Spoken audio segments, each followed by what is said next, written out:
Assalamualaikum warahmatullahi wabarakatuh. Nama saya Rizky Mardika Nugroho dengan NIM 221041107 dari Universitas Muhammadiyah Jember, jurusan Ekonomi dan Bisnis, Prodi Manajemen.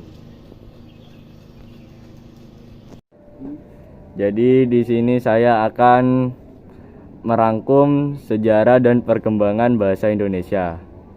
Hal ini harus diketahui agar kita semua memiliki landasan untuk terus belajar dan melestarikannya. Sumber bahasa Indonesia atau akar dari bahasa Indonesia adalah bahasa Melayu. Bahasa Melayu ini sejak dahulu sudah dipakai sebagai bahasa perantara. Kapan bahasa Melayu ini mulai dan digunakan sebagai alat komunikasi? Berbagai batu tertulis atau prasasti kuno yang ditemukan seperti prasasti kedudukan di Palembang tahun 683. Kemudian prasasti Talang Tua di Palembang tahun 684 dan prasasti Karang Brahi Bangko Kabupaten Meragi Jambi tahun 688 yang bertuliskan Pranagari dan bahasanya bahasa Melayu kuno. Nah, hal ini menunjukkan bahwa bahasa Melayu dalam bentuk bahasa kuno sudah mulai digunakan sebagai alat komunikasi pada zaman Sriwijaya. Selain itu, prasasti-prasasti di Pulau Sumatera, prasasti-prasasti yang terdapat bahasa Melayu kuno terdapat juga prasasti di Jawa Tengah, contohnya prasasti Gandaguli tahun 832 dan juga prasasti Bogor di Bogor tahun 942. Sejalan perkembangan Malaka yang sangat cepat berdampak positif terhadap bahasa Melayu.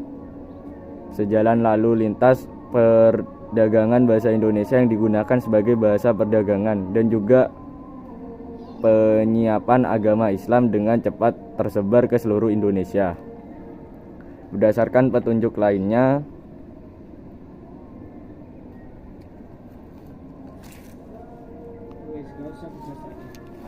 lalu peristiwa penting lahirnya bahasa Indonesia. Berikut tahun-tahun penting yang mengandung arti sangat menentukan dalam sejarah perkembangan bahasa Melayu. 1. Tahun 1901, ejaan resmi bahasa Melayu oleh Van Ophuijsen dan dibuat kitab Logat Melayu. 2. Pada tahun 1908, pemerintah mendirikan buku penerbit bernama Komisi for the Folklore yang diubah menjadi Perpustakaan Pusat pada tahun 1917 dan menerbitkan novel seperti Siti Nurbaya. 3. 28 Oktober, para pemuda pilihan telah melakukan perjalanan untuk bahasa Indonesia. 4. Pada tahun 1933 mendirikan generasi penulis muda yang menamakan diri Pujangga baru yang dipimpin oleh Sultan Ali Syahbana. 5. Tanggal 25 sampai 28 Juni 1938 dilangsungkan Kongres Bahasa Indonesia pertama di Solo. 6. 18 Agustus 1945 ditandatangani Undang-Undang Dasar 1945 yang merupakan salah satu artikel pasal 36 menetapkan bahasa Indonesia sebagai bahasa negara. 7.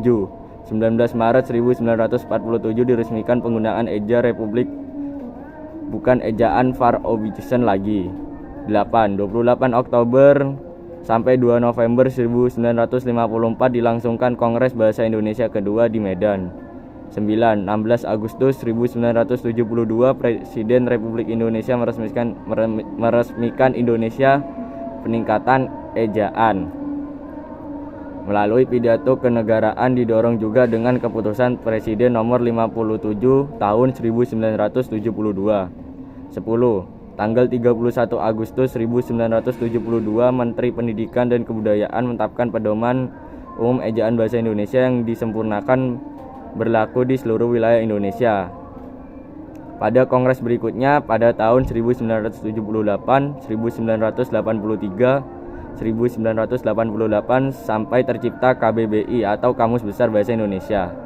Lalu kedudukan dan fungsi bahasa Indonesia sebagai bahasa negara. Bahasa Indonesia berfungsi sebagai bahasa resmi kenegaraan, bahasa pengantar pendidikan, alat perhubungan tingkat nasional, dan alat pengembangan kebudayaan, ilmu pengetahuan, teknologi. Dan yang terakhir adalah dengan menjelang akhir tahun 1928 secara resmi masih tetap bernama Bahasa Melayu. Walaupun dilihat dari segi fungsinya sudah tidak lagi mencerminkan sebagai bahasa daerah atas kesadaran para pemuda akan pentingnya bahasa sebagai pemersatu bangsa. Maka pada Kongres Pemuda di Jakarta tanggal 28 Oktober 1928 dicetuskan dalam ikrar politik yang disebut Sumpah Pemuda. Upaya para pemuda untuk mengusir penjajah dengan semangat persatuan akhirnya membuahkan hasil berupa kemerdekaan bangsa Indonesia yang diproklamasikan oleh Bung Karno dan Bung Hatta pada tanggal 17 Agustus 1945. Sehari kemudian pada tanggal 18 Agustus 1945, Undang-Undang 1945 salah satu pasal yang terdapat pada pasal 36 berbunyi bahasa negara ialah bahasa Indonesia. Dengan demikian secara resmi bahasa Indonesia telah dinyatakan sebagai bahasa negara atau bahasa resmi. Itu saja yang saya sampaikan dari tugas ini. Selebihnya mohon maaf. Wassalamualaikum warahmatullahi wabarakatuh.